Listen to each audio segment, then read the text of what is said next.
Hello, my name is Andrew Carapiat. I'm from Media Friendly. I'm a former BBC TV producer, and this is a short presentation on handling crisis media interviews. I have a very simple technique for handling a very serious crisis. The kind of crisis I'm talking about is usually when a death is involved, when somebody has died perhaps in a local hospital, perhaps a tenant has died in a council flat through carbon monoxide poisoning, perhaps an organisation has had to make a huge number of redundancies. It's that kind of very severe crisis. Basically, it's the kind of interview where you're on the back foot, you're on the defensive. It's not the kind of interview where you're trying to be proactive and saying something positive about the organisation. The point is that if you do front up, and I do encourage you to front up and have a human being actually talking to the media, that's the best thing, because you get some credit for actually taking on your responsibilities and speaking to the public and reassuring them. So the basic technique is very simple. I call it the 3 R's. The 3 R's stand for regret, reason and remedy, and it does what it says on the tin. Let's take the first R first of all, the regret bit. I would prefer you to use the S word, to say sorry where possible. Some people, some lawyers, some legal teams discourage spokespeople from using the S word because they think it's admitting liability. I don't agree. I think it's how you say sorry. You may want to say sorry by saying, I feel very sorry for the bereaved family. I feel very sorry that a tragic accident has occurred here. So it's how you actually say sorry rather than just the use of the word sorry.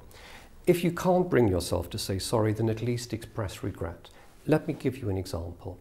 If you take an example from a local hospital where 3 people have died from the superbug, the infection MRSA, that's a crisis, because what tends to happen is the media blames the hospital because the perceived wisdom is that you keep your hospital clean and you don't get MRSA. So the media plays the blame game. So your medical director will have to appear on the local radio program the next morning at 8:10, and someone like me, a presenter, will say to that medical director, how did this happen? How could it happen? Surely you've been negligent. Where is your resignation letter? It's a very tough call. It's a very tough interview.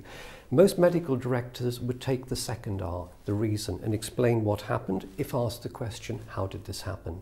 I say to you, go back a step, express regret first. So the first thing I would say is, can I first of all say that everybody in our team at this hospital is devastated at what's happened. The first thing I want to do is to express our condolences to the families of 3 people who have died under our care, under our watch, in our hospital last night. Now let me answer your question and give you the facts. The facts are, as you correctly reported, that yes, 3 of our patients have died in our hospital last night, but the cause of death is not yet known. I repeat, not yet known. So you've jumped the gun.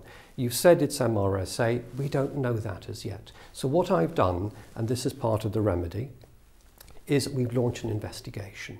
So we've launched an investigation to try and find out how these patients have died. Not just that, we've also isolated the ward.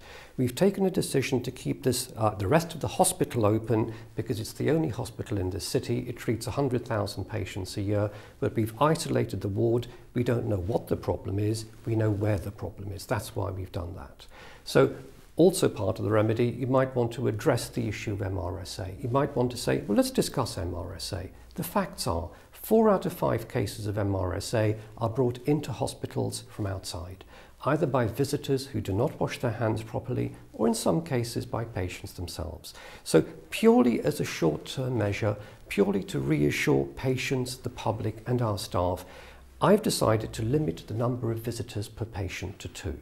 So that's something else we've done. And finally, if you look at our website, I've asked my team to update everybody every 24 hours. So on our hospital website, on ourhospital.nhs.uk, you will see an update of how these investigations are proceeding over the next few days. Now, those are the facts. I'm not prepared to speculate. I am prepared to come back on your program tomorrow morning and give you a further update should we have one.